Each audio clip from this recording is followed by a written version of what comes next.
નમસ્કાર મિત્રો, green leaves એકેડમીમાં તમારું ફરીથી સ્વાગત છે. લાસ્ટ લેક્ચરમાં આપણે જે જોયું હતું એની આશા છે કે તમે બધાનું રિવિઝન કર્યું હશે.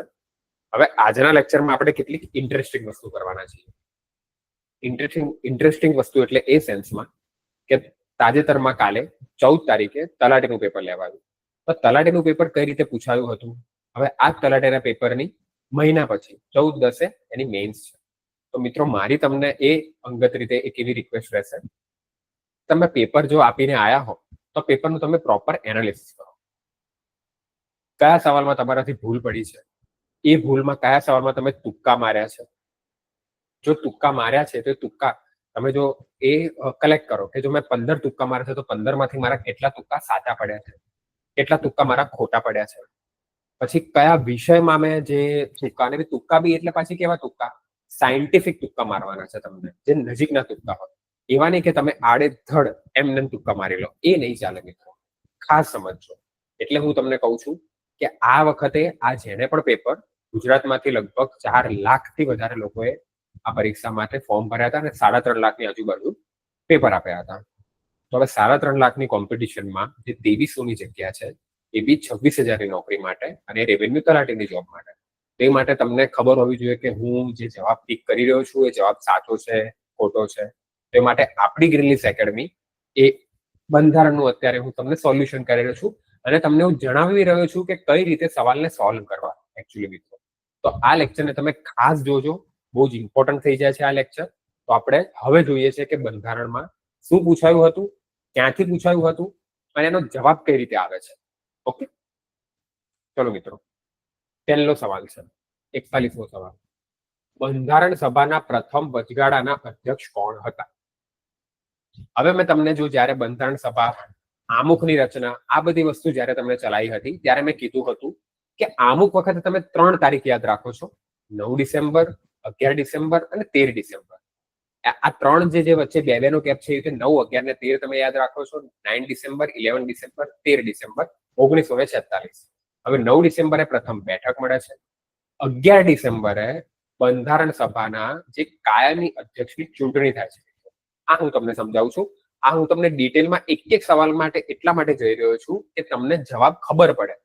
આપણા લેક્ચરમાંથી કઈ રીતે તમને જે લેક્ચર નોટ્સ છે, અહીંયા તમને જે પીપીટી નોટ્સ પ્રોવાઈડ કરવામાં આવે છે, અમારી ટીમ છે, જે અમારી ટીમ રાત દિવસ મહેનત કરે છે, બધી પીપીટી થઈ ગઈ, બધું નોટ્સ થઈ ગઈ, બધા ફેક્ટ્સ થઈ ગયા, એ રેડી કરે છે, જેથી તમને એક રીતે કહી શકે કે પીરસીને થાળી મળે, બસ તમને ખાલી એને ચાઈને ખાઈ જવાનું. તો આપણે જોઈએ હવે કે મેં તમને જે 3 તારીખ કીધી હતી એમાંથી આ તારીખમાંથી બી તમે જો આ ફેક્ટ યાદ રાખો તો તમારો એક પ્રશ્ન કઈ રીતે સાચો થઈ જશે. આવા તો ઘણા બધા પ્રશ્નો છે, જોઈએ આપણે.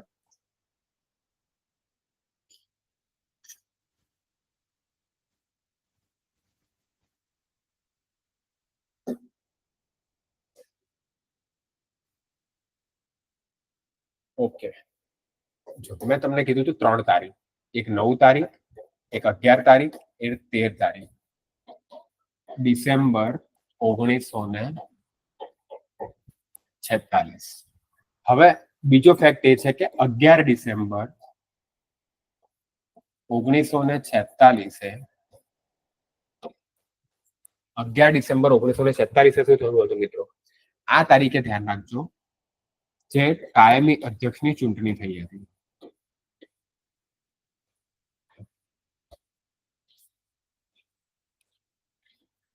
તો તમને પ્રશ્ન એ થવો જોઈએ કે કાયમી અધ્યક્ષ કોણ છે, તો પછી એની પહેલા કામ ચલાઉ અધ્યક્ષ કોણ હતા? આના પ્રશ્ન આવે છે કે કામ ચલાઉ અધ્યક્ષ કોણ હતા. ઓકે મિત્રો, કે ભાઈ કે કામ ચલાઉ અધ્યક્ષ કોણ હતા? તો બંધારણ સભાના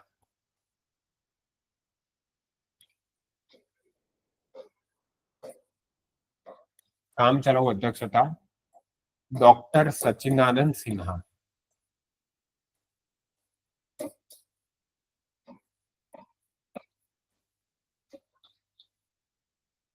પહેલી વાર જ્યારે બંધારણ સભાની બેઠક મળે છે એ વખતે કામ ચલાઉ અધ્યક્ષ એટલે કે temporary president of that constitutional assembly એ હતા ડોક્ટર સચ્ચિદાનંદ સિન્હા.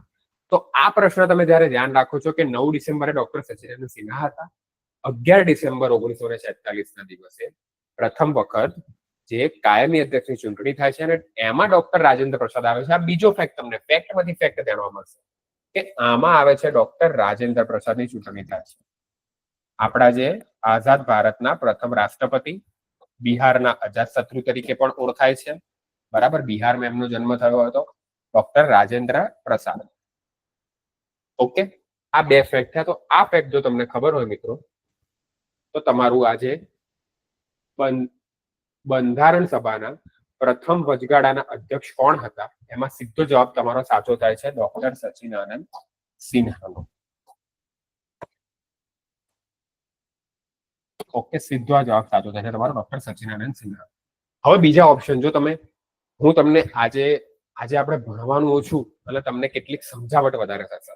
હવે તમને થશે કે હું કોણ છું, હું કઈ રીતે તમને સમજાવી શકું. તો મેં અત્યાર સુધી 2-3 વર્ષમાં જેટલી પણ પ્રિલિમ્સ આપી હોય, મેન્સના હજી રિઝલ્ટ પેન્ડિંગ છે, જેટલી પણ પ્રિલિમ્સ આપી હોય એ બધામાંથી પ્રિલિમ્સ મારી ઓલમોસ્ટ એક પ્રિલિમને છોડીને નીકળી છે.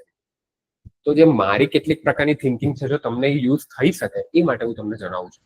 તો તમે આમાં ખાસ ધ્યાન રાખજો કે આવો સવાલ આવે કે બંધારણ સભાના પ્રથમ વચગાળાના અધ્યક્ષ, બરાબર, આવો સવાલ આવે છે, તમે એક્ઝામિનેશન હોલમાં છો, પ્રેશર હોય છે તમારી જોડે, તમને પરસેવો પણ થયો છે અને તમારી જે પરિસ્થિતિ છે એ પણ ખરાબ છે. 3P ખાસ સમજો મિત્રો. આ જો આપણે આ થોડો લેક્ચર ઇન્ટરેસ્ટિંગ બને કે 3P ને તમે કઈ રીતે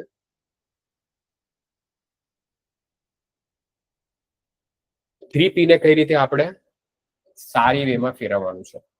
એક્ઝામિનેશન હોલમાં 3P. પહેલો P હોય છે તમારો પરસેવો. પરસેવો એટલે ત્યાં એક્ઝામિનેશન હોલમાં જે પરસેવો થઈ રહ્યો છે એ, અને તમારી મહેનતનો જે પરસેવો પાડ્યો હોય છે. બીજો P હોય છે આનો તમારો બીજો P, સેકન્ડ P, એ હોય છે ત્યાં પ્રેશર. હવે આ બાબતે તો મને કોઈ જુઠ્ઠું નહીં બોલે કે પ્રેશર ત્યાં કેટલું હોય છે. કોઈ પણ માણસ એક્ઝામ આપી રહ્યો હોય એને એ ટાઈમે નર્વસનેસ તો ફીલ થાય જ છે મિત્રો. સામાન્ય હ્યુમન ટેન્ડન્સી છે કે આવી નર્વસનેસ ફીલ થશે. આનું તમને એક ઉદાહરણ આપું છું. સચિન તેંડુલકર કેટલા સમયથી રમી રહ્યા હતા. સચિન તેંડુલકર બાદ જ્યારે ઇરફાન પઠાણ નવા ટીમમાં આવે છે, ઇરફાન પઠાણ પહેલી વાર બેટિંગમાં જાય છે અને સૌરવ ગાંગુલી એમને એવું કહે છે કે તમે 3જા નંબરે ઉતરો. તો ઇરફાન પઠાણ બહુ નર્વસ હોય છે, બહુ જ પ્રેશરમાં હોય છે, બહુ ડરેલા હોય છે. એ સચિન તેંડુલકર જોડે જઈને કહે છે કે મારી આ પહેલી મેચ છે, મને કઈ ટિપ્સ આપશે. તો સચિન કહે છે કે તમારી આ પહેલી મેચ છે, ઓકે, તો હું તમને કેટલાક પ્રશ્ન પૂછવા માંગીશ. શું તમે નર્વસ છો? તો ઇરફાન પઠાણ કે હા વાત સાચી, હું નર્વસ છું, હું પ્રેશર ફીલ કરું છું. સચિન કે તમે સીધા રસ્તે જઈ રહ્યા છો, તમારો રસ્તો કોઈ આડો અવડો છે નહીં. જે માણસે 15,000 થી વધારે વન ડેમાં રન માર્યા હોય, વિચાર કરો મિત્રો, એ શું કહે છે કે પ્રેશર એક જાતનું શું છે, તમારું પરફોર્મન્સ બેટર કરવા માટેનું એક ટૂલ છે. પ્રેશરમાં તમે એ સિચ્યુએશનમાં તમે તમારું બેસ્ટ આપી શકો છો. એટલે તમને જે પ્રેશરને પોઝિટિવલી લેવાનું છે. તમારા પર જો કોઈ દબાણ કરે તો તમને સ્પ્રિંગ બનવાનું છે મિત્રો. આ સમજો કે આપણે શું કરવાનું છે, આપણે પ્રેશરમાં સ્પ્રિંગ બનવાનું છે. સ્પ્રિંગ કેવી હોય છે કે સ્પ્રિંગને તમે જેટલી દબાવો, આ સ્પ્રિંગ છે, આને તમે જેટલી અહીંથી ફોર્સ આપશો એ એટલી જ ઉપર જશે, એટલી જ ઉછળશે આ સ્પ્રિંગ. તો આપણે સ્પ્રિંગ બનવાનું છે, આપણે પેલું પિસ્ટન નથી બનવાનું. પિસ્ટનને પ્રેશર આપો તો એ દબાઈ જાય છે, એવું નથી કરવાનું. આપણે શું બનવાનું છે મિત્રો, આપણે સ્પ્રિંગ બનવાનું છે. તો પ્રેશર હોય એ પ્રેશરને એક્ઝામિનેશન હોલમાં કઈ રીતે તમને ટેકલ કરવું એ વસ્તુ કહું છું. તો એ વસ્તુમાં તમને ઊંડા શ્વાસ લેવાના છે કે ભાઈ હું ડીપ બ્રીથિંગ કરું. મારી જાતને પ્રેશરમાં તમે અંદર પોતાની જાતને મનમાં ને મનમાં તમે મોટિવેશન જે કેટલાક વર્ડ છે એ કહી શકો છો મિત્રો. એક સેકન્ડ. મનમાં ને મનમાં તમારા જે મનમાં મોટિવેશન વર્ડ છે કે ના કઈ વાંધો નહીં, આ 5 સવાલ હું જોઈ લઉં છું, પછી તો પેપર ઈઝી જ છે. જો તમને ગણિત ના આવડતું હોય, બંધારણમાં તકલીફ પડતી હોય, ફેક્ટ વાળા કરંટમાં ફેરમાં તકલીફ પડતી હોય, સાયન્સ સેન્ટરમાં તકલીફ પડતી હોય, તો તમને આવું બધું જે કેટલીક જે એક્ઝામની ટ્રીક અને ટિપ્સ છે એ કોઈ તમને નથી કહેતું. હું તમને એ કહું છું કે જોડે એક પાણીની નાની બોટલ રાખો. તો એ પાણીની જે પારદર્શક બોટલ તમે કેટલીક વાર કેવું છે મિત્રો કે પરીક્ષામાં થોડો પાણીને ઘૂંટડો પીવાથી પણ બધું એક્ઝામિનેશન પ્રેશર હલકું થઈ જાય છે. તમે પછી ઊંડા શ્વાસ લઈ શકો છો. ડીપ બ્રીથિંગ ટેકનિક, એક બોક્સ ટેકનિક આવે છે ડીપ બ્રીથિંગમાં પ્રેશરને હલકું કરવા માટે. કઈ ટેકનિક આવે છે? Box breathing technique.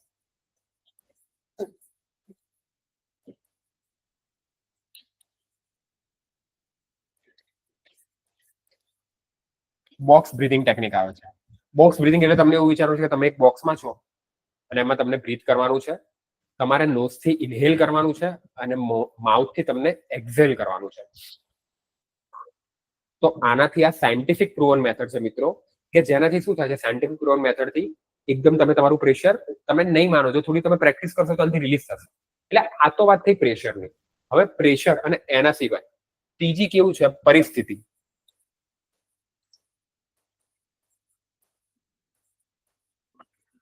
ત્રીજી વસ્તુ શું છે, પરિસ્થિતિ.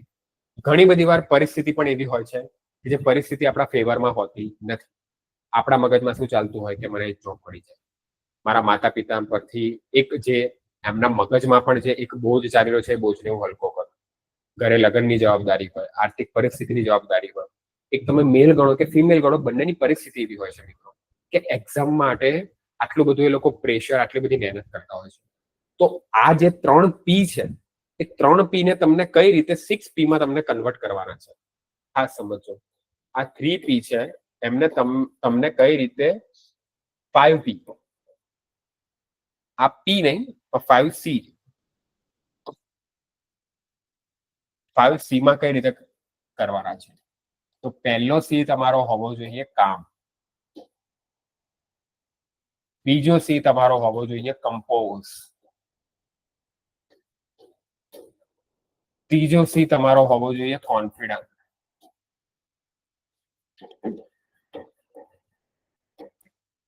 ચોથો C તમારો હોવો જોઈએ કન્સિસ્ટન્ટ.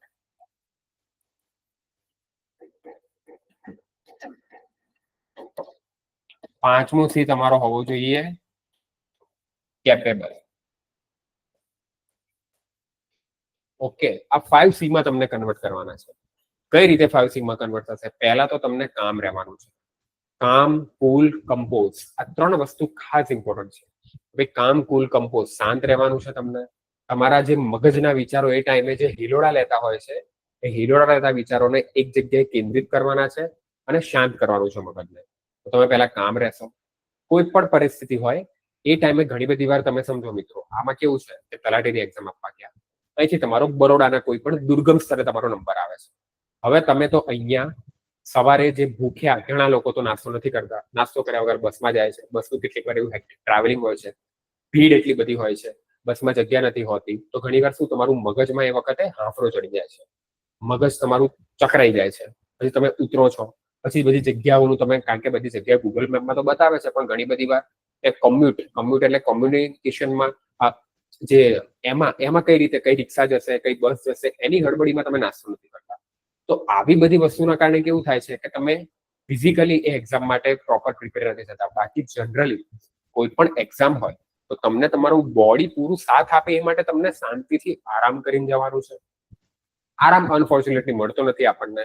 જીએસઆરટીસી હોય, ટ્રેન હોય કે ગમે તે હોય, રાતના ઉજાગરા આપણે કર્યા હોય છે. તો આ બધી વસ્તુ બહુ મેટર કરે છે મિત્રો, કે કુલ કામ કમ્પોઝ રહેવા માટે તમે ગમે તેટલું વાંચ્યું હોય તો આગલા દિવસે તમે એટલીસ્ટ એને મૂકી દો છો અને તમે પૂરો દિવસ આરામ કરો છો, શાંતિથી આગલી એક્ઝામ માટે તમે મેન્ટલી પ્રિપેર રહો છો, તમે તમારી જાતને હળવી કરો છો મિત્રો. અહીંયા આપણે શું કરીએ છીએ, આપણી જાતને એકદમ ભારે કરી નાખીએ છીએ. પેલું નહીં પૂછાય તો બંધારણમાં મારે નાગરિકતા બાકી છે, બંધારણમાં મારે આગળનો બંધારણીય ઇતિહાસ બાકી છે, 1833 પૂછ્યું તો હું શું કહીશ, વોર્ન હેસ્ટિંગ્સની પહેલા કયો ગવર્નર આવતો હતો. અરે આટલા બધા સવાલ કરીને આપણે મગજને તમે વિચારો કેટલું પ્રેશર આપીએ છીએ. નહીં તો 100 ટનનું પ્રેશર આપતા હોઈશું આપણે મગજને, પણ આપણે એકચ્યુઅલી એવું કરવાનું નથી.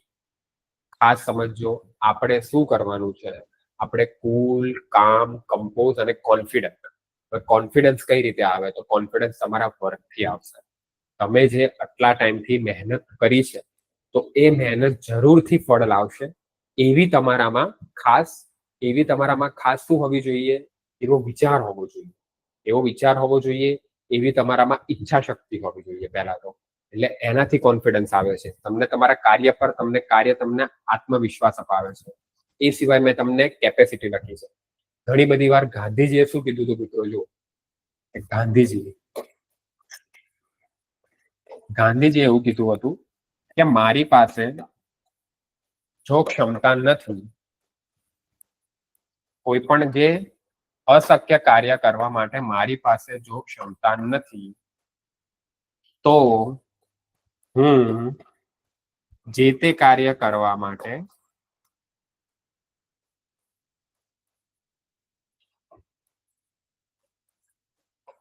ક્ષમતા નિર્માણ કરીશ.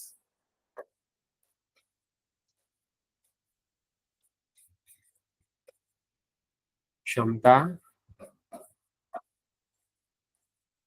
નિર્માણ કરીશ. આવું ગાંધીજીએ કીધું હતું મિત્રો. એટલે આ વસ્તુ બહુ મેટર કરે છે કે જો મારી પાસે કોઈ કાર્ય કરવા માટે ક્ષમતા નથી તો એ ક્ષમતાનું નિર્માણ કરીશ. તો તમને શું કરવાનું છે? કેપેસિટી તમારી બિલ્ડિંગ કરવાની છે. ઘણી બધી વાર સરકારમાં, સારી સારી ઇન્સ્ટિટ્યુશનમાં, સારા સારા કોર્પોરેટ હાઉસમાં કેપેસિટી બિલ્ડિંગ પ્રોગ્રામ ચાલતા હોય છે મિત્રો. કેપેસિટી બિલ્ડિંગ પ્રોગ્રામ હેઠળ ક્ષમતા નિર્માણ કરતા હોય છે. તમારી કેપેસિટી, કેપેબિલિટી એને વધારતા હોય છે. તો આપણે પણ આપણી જાતની કેપેસિટીને વધારવાની છે. જો તમે મેથ્સના 25 માંથી 10 અટેમ્પ કરો છો તો બીજી વાર ટ્રાય એવો કરવાનો છે કે હું 10 ના 11 કરું. મોકમાં જો 25 માંથી 10 આવે છે તો એને પ્રયત્ન કરવાનો છે કે 25 માંથી 15 લાવો, 25 માંથી 20 સુધી લઈ જાઉં. જ્યાં સુધી મારી ક્ષમતા મને જ્યાં સુધી એ હદ સુધી લઈ જાય છે ત્યાં સુધી મને ત્યાં સુધી જવાનું છે. આ વસ્તુ ખાસ સમજવાની છે મિત્રો. તમે કુલ રહો છો, કામ રહો છો, કમ્પોઝ રહો છો, કોન્ફિડન્ટ રહો છો અને કેપેસિટી તમારી બતાવો છો. તો અને એના સિવાય આ બધી વસ્તુઓમાં સૌથી મુખ્ય વસ્તુ છે કન્સિસ્ટન્ટ. કન્સિસ્ટન્ટ એટલે સાતત્યતા. સાતત્ય એટલે કે એનું શું? એકાકીપણું. એકની એક વસ્તુને તમને એ વસ્તુ કરવી પડશે. સાતત્યતા છે, કન્સિસ્ટન્સી થઈ ગઈ, કોન્ટિન્યુટી થઈ ગઈ, બરાબર. એક વસ્તુને તમે જો કન્સિસ્ટન્ટલી તમે લાઇબ્રેરીમાં જઈને 4 થી 5 કલાક જો તમે કોઈ પણ વસ્તુને ક્રિટિકલી એનાલિસિસ કરીને અને ક્વોલિટી સાથે આપો છો તો મિત્રો મને જ્યાં સુધી યાદ છે ત્યાં સુધી એવી કોઈ એક્ઝામ નથી કે તમે પાસ નથી કરી શકતા. પણ આપણે કન્સિસ્ટન્ટ રહેતા નથી. ફ્રેન્ડનો બર્થડે થઈ ગયો, તમને કોઈ દિવસ ગમ્યું નહીં તો તમે રજા પાડી લીધી, બધા ભેગા થઈ ગયા તો તમે એનાથી દૂર ભાગો છો. આવી બધી વસ્તુ નથી કરવાની મિત્રો. કન્સિસ્ટન્ટ રહેવાનું છે. તમને તમારું કામ, તમારી પૂજા હોવી જોઈએ. એ સમજો કે ભાઈ ભગવાનની એક દિવસ પૂજા નથી કરતા તો કેવું મન વ્યથિત થઈ જાય છે. આવી રીતે જ તમને બધી વસ્તુમાં તમારું કામ પૂજા દેખાવું જોઈએ. કામ પ્રત્યે હંમેશા સમર્પણ રાખવાનું છે. આ દુનિયામાં જેટલા બધા લોકો એટલી ઉચ્ચ સ્થાને પહોંચ્યા છે એ પછી એલોન મસ્ક હોય, રતન ટાટા હોય, શ્રી નરેન્દ્ર મોદી હોય, નેલ્સન મંડેલા હોય કે ગાંધીજી હોય કે ઇવન આપણા તમે જુઓ આપણા દેવી અને દેવતાઓ પણ કેમ ના હોય, એ એમના કામ પ્રત્યે પૂરા સમર્પિત હતા. જ્યાં સુધી કામ પૂરું નતું થતું અને કામ માત્ર પૂરું કરવા માટે નહીં મિત્રો, કામને ઘણી સારી રીતે, શ્રેષ્ઠ રીતે, ઉત્તમ રીતે, સુદૃઢ રીતે કોઈ બીજાને દ્રષ્ટાંત આપી શકીએ એવી રીતે કામને પૂરું કરવાનો છે મિત્રો. ખાલી કામને ખાલી તમે વાંચી લીધી, બંધારણની ચોપડી હા ચલો ભાગે એવી રીતે નહીં. તમે અંદર ઉતાર્યું બંધારણ. આ બંધારણ ઉપર મેન્સમાં જો કોઈ સવાલ પૂછાય છે તો એ સવાલને શું તમે લખી શકો છો? એ એંગલથી શું તમે વિચારી શકો છો?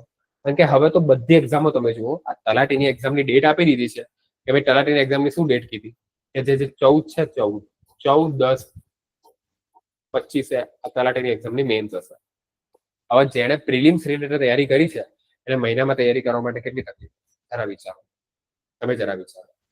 તો કે એ લોકોએ પહેલેથી કહી રાખ્યું હતું નોટિફિકેશનમાં, પરંતુ જો તમે તમારામાં વિચારવાની ક્ષમતા નહીં હોય તો તમે નહીં લખી શકો મિત્રો. તમે જે ગોખેલું તો કેટલા ટાઈમ સુધી લખી શકશો, પણ જો તમે એ સવાલને વિચારી નહીં શકો, અલગ અલગ ડાયમેન્શન સુધી લઈ જઈ નહીં શકો કે અંદર સોસાયટી કઈ રીતે લાવવું, અંદર સાયકોલોજી કઈ રીતે લાવીએ, philosophy, polity, governance, ethics, history, culture, economy, geography, આપણા જેટલા બી સબ્જેક્ટ આપણી જોડે આવે છે એવી રીતે જ તમને વિચારવાનું છે મિત્રો. જો એ રીતે વિચારી શકીશું તો પછી તમે જે તલાટી જેવી એક્ઝામ છે એમાં પાસ થઈ શકો છો. બાકી તમે પછી પાસ થઈ શકતા નથી. એટલે આ ખાસ સમજજો. તમને આ મારા લેક્ચરને તમને બધું કહેવાનું જે તાત્પર્ય જે હતું કે જે કાલે તલાટીની એક્ઝામ ગઈ છે મિત્રો, તો તલાટીની એક્ઝામમાં તમને નેક્સ્ટ જે પણ જુનિયર ક્લાર્ક કે બીજી કોઈ એક્ઝામ આવી રહી હોય તો એમાં તમને તકલીફ ના પડે. તમે જરા વિચારો, હું તમને એક બીજો ઇન્ટરેસ્ટિંગ ફેક્ટ કહેવા માંગીશ. કેટલા 4 લાખથી વધારે લોકો આ એક્ઝામ આપી છે અને એમાં લેવાના કેટલા છે? 2500. તમે જરા વિચારો, 8 ગણાથી બી 80 ગણા જેટલી તમારી કોમ્પિટિશન છે. 80 ગણા જેટલી તમારી કોમ્પિટિશન થાય છે. કોની જોડે તમને કોમ્પિટિશન કરવાની છે તમે જરા વિચારો. જો આ કોમ્પિટિશનને તમે સંભાળી લેશો કે ભાઈ આટલા લોકો છે 4 લાખ, તો શું 4 લાખ નહીં, તમારી કોમ્પિટિશન ખાલી 40,000 લોકો સુધી જ છે કે જે લોકો કન્સિસ્ટન્ટલી થોડું સિરિયસનેસ સાથે અને થોડું એ એમની કોન્ફિડન્સ સાથે જો તૈયારી કરી રહ્યા છે તો તમે પણ તલાટી બની શકો છો. અને અમારી ગ્રીન લીવ્સ એકેડમી હંમેશા તમારી સાથે જ છે મિત્રો. અહીંયા એક સબ્જેક્ટ કે પછી જે જિગ્નેશ સર હોય કે અલ્પેશ સર હોય કે રોહન સર હોય, ધ્રુવલ સર હોય, હું છું, હેતલ મેડમ છે, આ બધાથી માંડીને બધા એમના સબ્જેક્ટનું પૂરેપૂરું 100% આપે છે. તમને હવે 100% આપવાનો ચાન્સ છે. તો આપણે આપણી જે કહેવાય કે ગોલ છે એને અચીવ કરી શકીશું. તમારું જે પણ તલાટીનું ગોલ હોય કે પછી કોન્સ્ટેબલનું ગોલ હોય, જુનિયર ક્લાર્ક હોય, ઇવન જીપીએસસી 1-2 પણ કેમ ના હોય, આપણી અહીંયા જે આખી ટીમ છે, ફેકલ્ટીની ટીમ ગણો, એનાથી બી વધારે વિશેષ મહેનત કરવાવાળી એની જે એમની કોર ટીમ છે કે જે મટીરિયલથી માંડીને બધું એડિટિંગ કરે છે, એ પણ ખૂબ મહેનત કરી રહ્યા છે. તમે આ સમજજો. એક્ઝામને તમે લાઇટલી ના લેશો. હવે આપણે આવે છે કે એક્ઝામિનેશન હોલમાં વિચારવું કઈ રીતે. મેં તમને કીધું એ પ્રમાણે કે બંધારણ સભાના પ્રથમ વચગાળાના અધ્યક્ષ કોણ હતા? તો આ તમે વાંચો છો તો શ્યામા પ્રસાદ મુખર્જી. તો કે શ્યામા પ્રસાદ મુખર્જી તો ભાઈ અધ્યક્ષ હતા જ નહીં, તમને ખબર હોવી જોઈએ.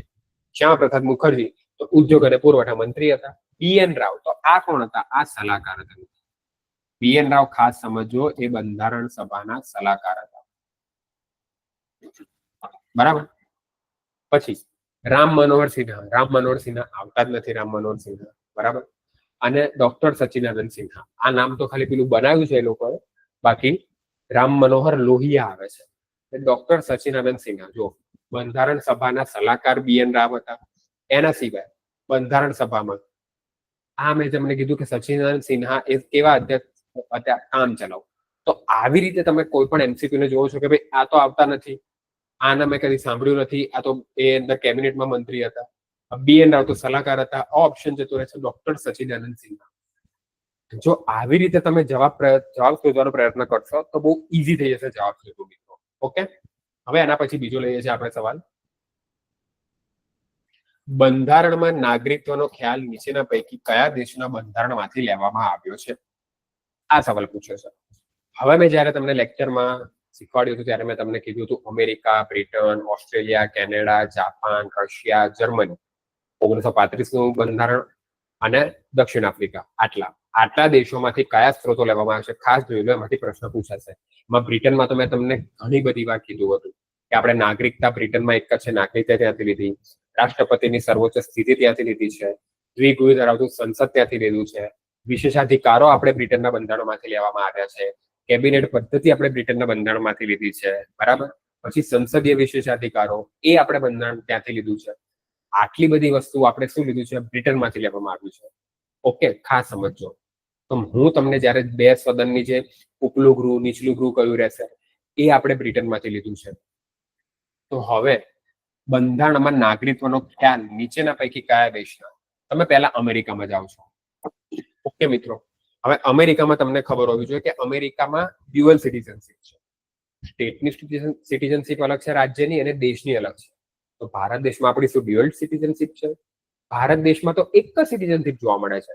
તો પહેલું જ તમારો અમેરિકા ઓપ્શન, અહીંથી તમે જો પેપરમાં તમે જુઓ છો પહેલું જ તમારો અમેરિકા ઓપ્શન કે આ તો કેન્સલ થઈ જાય છે, આ ખોટું છે. બીજું ફ્રાન્સમાં તો આપણે જોયું છે કે ફ્રાન્સમાં તો ખાલી બંધુત્વનો આપણે ખ્યાલ લીધો છે, રિપબ્લિકનો ખ્યાલ લીધો છે, એટલે ફ્રાન્સ એમાં જવાબમાં બંધ બેસતું નથી. તો ફ્રાન્સને તમે જવા દો છો. આવે છે જવાબ બ્રિટનમાંથી આપણે એકલ નાગરિકત્વ એટલે કે સિંગલ સિટીઝનશીપ આનો ખ્યાલ લીધો છે. એટલે શું?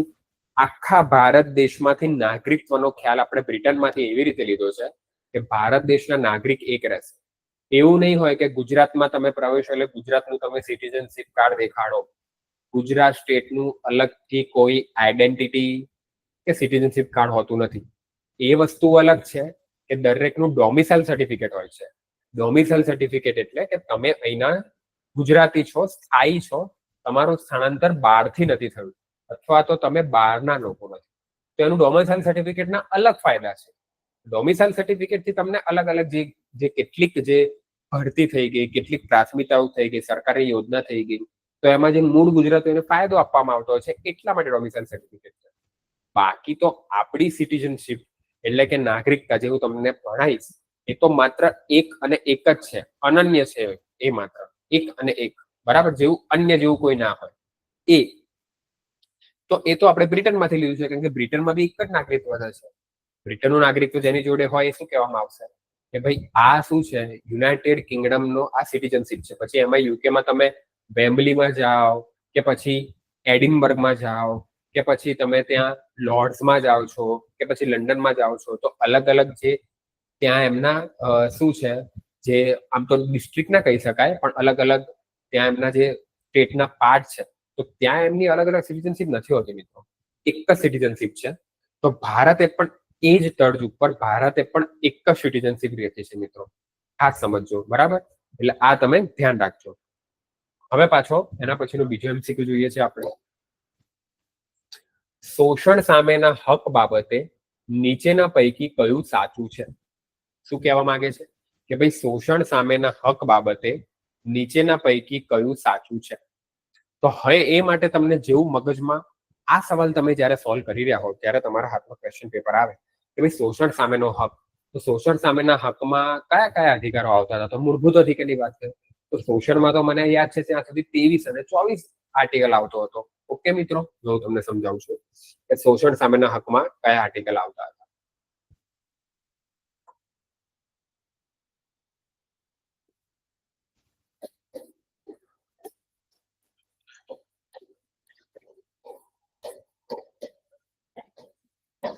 શોષણ સામેનો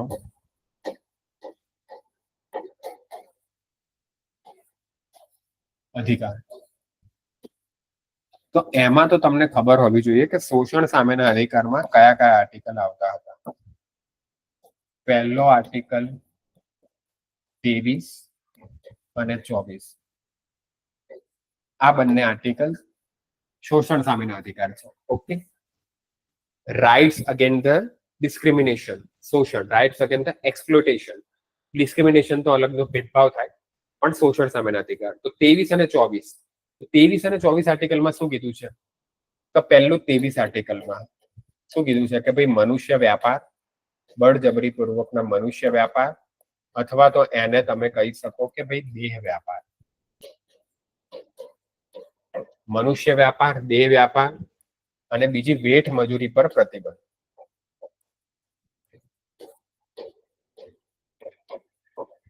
અંદર ડિટેલમાં ઘણું બધું છે, આપણે આગળ જોઈશું. અને આર્ટિકલ 24 એને બાળ મજૂરી પર પ્રતિબંધ. સિમ્પલ વર્ડમાં સમજો તો તમે બાળ મજૂરી પર પ્રતિબંધ. ઓકે, બાળકો જોડે જે બાળ મજૂરીમાં બધી બંધુઆ મજદૂરી કહેવાતી હતી, એક આ બંધુઆ મજદૂરી હતી, એક ગુલામ પ્રથા હતી, એક વેઠ પ્રથા હતી, આ બધી મજૂરી પર પ્રતિબંધ. તો આ બંને આર્ટિકલ જો તમે યાદ રાખો છો કે ભાઈ મનુષ્ય વ્યાપાર કે જે બળજબરી પૂર્વક થતો દેહ વ્યાપાર છે, સ્ત્રીઓનો વગેરે વગેરેનું જે શોષણ થતું હોય છે એના પર પ્રતિબંધ 23માં, એના આર્ટિકલ હેઠળ મૂળભૂત અધિકાર આપવામાં આવ્યો છે. અને 24માં બાળ મજૂરી પર પ્રતિબંધ, 24 કલાકમાં જે કારખાનામાં મજૂરી થતી હોય અથવા તો અન્ય કોઈ ઔદ્યોગિક જગ્યાએ મજૂરી થતી હોય એના પર પ્રતિબંધ. આ બે જગ્યાએ પ્રતિબંધ મૂકવામાં આવ્યો છે. ઓકે, આ જુઓ છો તમે. હવે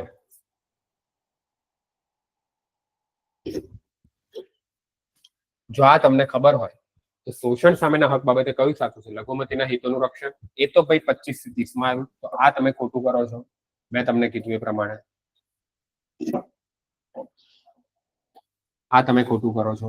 કાયદા સમક્ષ સમાનતા, એ તો આર્ટિકલ 14માં છે, આ બી તમે ખોટું કરો છો. મનુષ્ય વ્યાપાર અને વેઠનો પ્રતિબંધ, મેં તમને હમણાં જે કીધું કે ભાઈ હા સાહેબે કીધું હતું કે આર્ટિકલ 23માં આવે છે મનુષ્ય વ્યાપાર અને વેઠનો પ્રતિબંધ, તો ભાઈ સી સાચું કરો છો. અને કોઈ પણ ખાસ ધર્મના પ્રચાર માટે કર ચૂકવવાની સ્વતંત્રતા, આ તો ધાર્મિક સ્વતંત્રતામાં આવી ગયું. આ બી ખોટું છે કે ભાઈ કોઈ પણ ખાસ કરમાં, તો આ તમને આર્ટિકલ કયો આવે છે? આ આર્ટિકલ 27માં આવે છે, આ બી ખોટું. હવે મને આ બધા આર્ટિકલ યાદ છે મિત્રો, એટલે મારા માટે કેવું છે કે એમસીક્યુ સોલ્વ કરવો ઈઝી થઈ જાય છે. પણ જે માણસે કદી પણ મૂળભૂત અધિકારોના આર્ટિકલ વાંચ્યા નથી, જે માણસે આ મૂળભૂત અધિકારોના આર્ટિકલ ચલો વાંચી લે પણ એને સમજ્યા નથી, તો આ સવાલ થોડો ખોટો પડી શકે છે. આમાં તો જો કે ફેક્ટ જ પૂછ્યું છે તલાટીમાં કે શોષણ સામેના હક બાબતે નીચેના પૈકી કયું. ઘણી બધી વાર એક્ઝામમાં મેં તમને કીધું ને કે પ્રેશર, પરસેવા અને પરિસ્થિતિ, આ 3P માં શું થાય છે આપણે આ પાછળનું વાંચતા નથી. આ શું પૂછ્યું છે? સાચું છે, ઘણી વાર શું પૂછે છે કે ખોટું છે જણાવો. ઉતાવળ ને ઉતાવળમાં ઘણી બધી વાર ઘણા બધા જે એક્સપિરિયન્સ લોકો છે કે જે ઘણા બધા સમયથી પરીક્ષા આપતા આવ્યા છે એમનાથી પણ આ વસ્તુ ખોટી પડે છે મિત્રો, કે પાછળનું વાંચતા નથી કે સાચું છે કે ખોટું છે. એટલે આ પણ તમે નોટ કરજો કે પેપર વાંચતી વખતે સંપૂર્ણ તમારું ધ્યાન હોવું જોઈએ. પછી અહીંયા તમે પેપર આપો છો અને તમારું મગજ હોય છે કે તારક મહેતાની સિરિયલમાં શું થયું હશે, ટપુ શું કરતો હશે, એ તમારું મગજ ના હોવું જોઈએ. જોકે હવે એટલી ઉંમર રહી નથી કે તારક મહેતામાં ટપુ શું કરે એ વિચારો, પણ તમે પછી ટપુ નહીં તો પછી તમે એવું વિચારો છો કે સોનું શું કરતી હશે. બધાની પોતાની સોનું અલગ અલગ હોય છે. તમે પરીક્ષા દરમિયાન તમારા વિચારો આખું તમારું કેમ છે કે આપણે મનના કેદી છીએ, તો મનના બધા વિચારો આપણે વિહંગલોકન કરતા હોય છે, અલગ અલગ જગ્યાએ વિહળતા હોય છે. તેવું નથી કરવાનું મિત્રો. તમને તમારું ફોકસ એ એક્ઝામિનેશન હોલમાં જ રાખવાનું છે. તમને તમારી આજુબાજુ પેલી ઘોડાની નાળ કેવી હોય છે એ દેખાવી જોઈએ. તમને તમારું પેપર જ દેખાવું. ત્યાં તમારા ડેસ્ક ઉપર જે પેપર આપેલું છે એ પેપરના સવાલને એકદમ ધ્યાનથી વાંચો. સાચું શું લખ્યું છે, ખોટું શું લખ્યું છે, કયા વિધાનોમાં ઘણી બધી વાર સમજૂતી માંગી હોય છે, વિધાન અને કારણ વાળા પણ ઘણા બધા પ્રશ્નો છે. આગળ હું મેથ્સ રીઝનિંગમાં જયારે સોલ્વ કરીશ ત્યારે તમે જોજો કે એમાં બી ઘણા બધા પૂછાશે. તો આ પેપર પરથી તમને શીખવાનું એ છે કે આગળની તૈયારી કઈ રીતે કરવી મિત્રો. એટલે તો ગ્રીન ન્યૂઝ એકેડમી ખાસ આ ઇનિશિયેટિવ લઈને આવી છે કે પેપરને ખાલી સોલ્વ ના કરાવો, પેપરને સમજાવો કે આ એમસીક્યુ સોલ્વ કઈ રીતે થશે. એમસીક્યુ સોલ્વ કરવા માટે તમને કેટલા કેટલા ડાયમેન્શન અને કેટલું નોલેજ જોઈશે. ઘણી બધી વાર ઘણી બધી ચેનલો શું કરે છે કે પેપર સોલ્વ કરાવી દે છે, પણ એ ડાયમેન્શન પાછળ નથી કહેતી. આપણી ગ્રીન ન્યૂઝ એકેડમીનો એક જ ગોલ છે કે વિદ્યાર્થી એની ગમે તે પોસ્ટ ઉપર હાંસલ કરે અને એ અને એના પરિવાર અને સમાજનું નામ રોશન કરે. હવે આગળ જઈએ છીએ. બંધારણના અનુચ્છેદ 333 ની જોગવાઈ અનુસાર દરેક રાજ્યની વિધાનસભામાં 500 થી વધુ અને ખાલી જગ્યાથી ઓછા સભ્યો નહીં હોય. આ ઘણી બધી વાર સવાલ પૂછાઈ ગયો છે. હવે આમાં શું થતું હતું તમને ખબર હોય કે 91મો બંધારણ સુધારો 2003 એના કારણે આવું થયું હતું. હવે એ માટે તમને થોડું અંદર ડિટેલમાં જવું પડે એવું છે કે કેવું છે કે ઘણી બધી વાર ભારત સરકારમાં, ચલો એ ડિટેલમાં હું તમને પછીથી જઈશ, પણ તમને જણાવું છું કે આ તો સીધો આંકડો છે મિત્રો.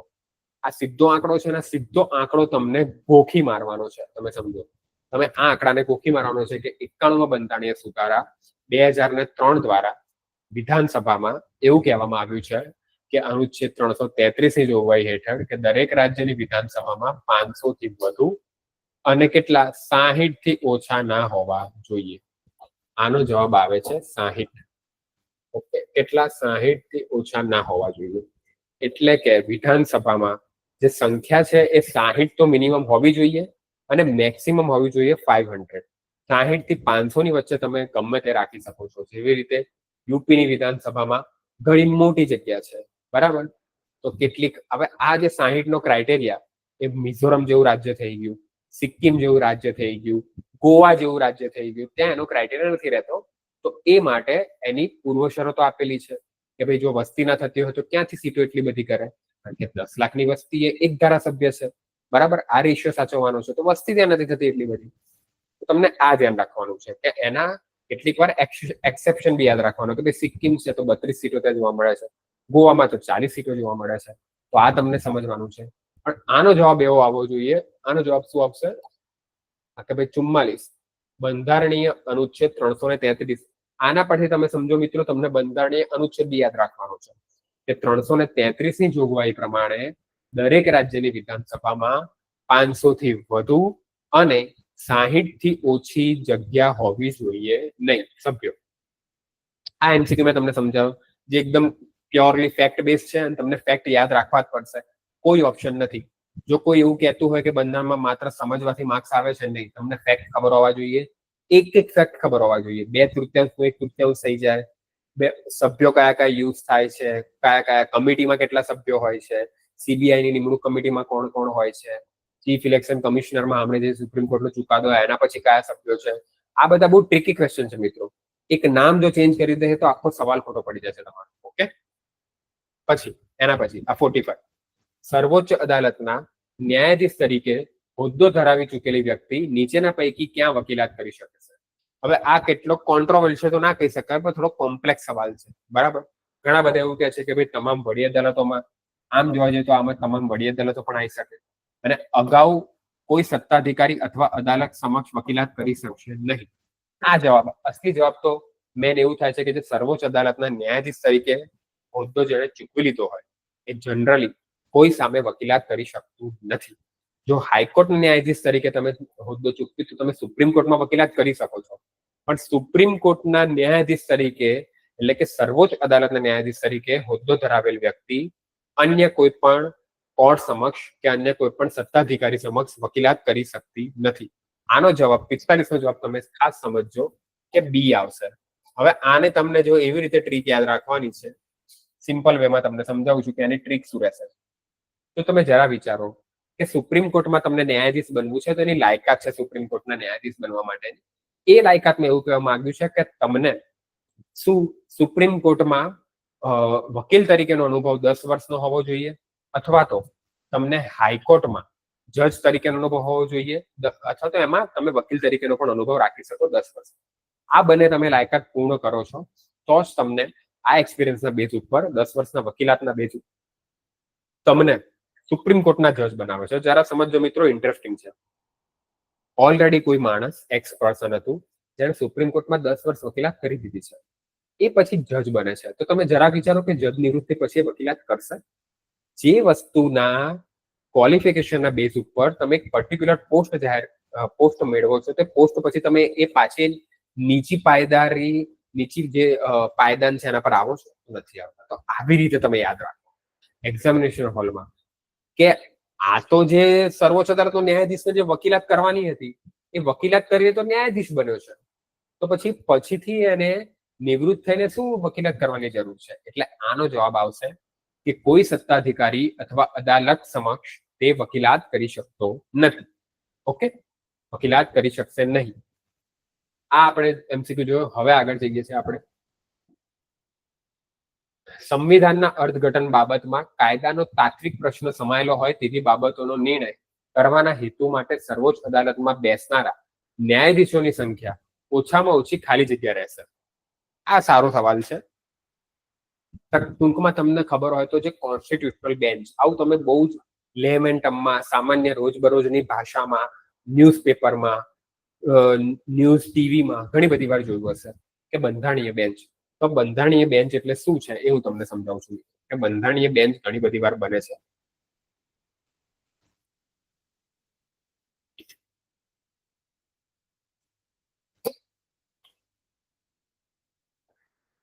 બંધારણીય બેન્ચ હું તમને સમજાવું છું. આ સવાલ જ એવું કહેવા માંગે છે કે ભાઈ બંધારણીય બેન્ચ.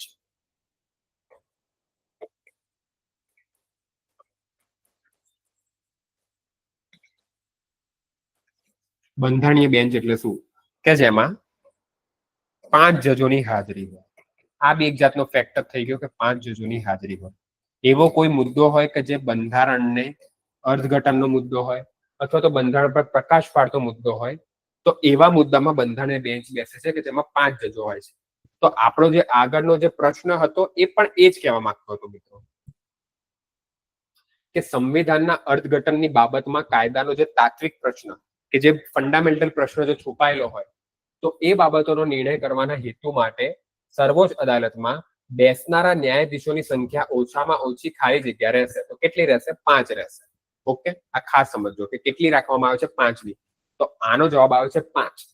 હવે આપણે આગળ જઈએ. ભારતના એટર્ની જનરલ બાબતે નીચેના પૈકી કયું વિકલ્પ સાચું છે? એટર્ની જનરલ એટલે શું? ભારત સરકારનો સામાન્ય ભાષામાં કહો તો વકીલ.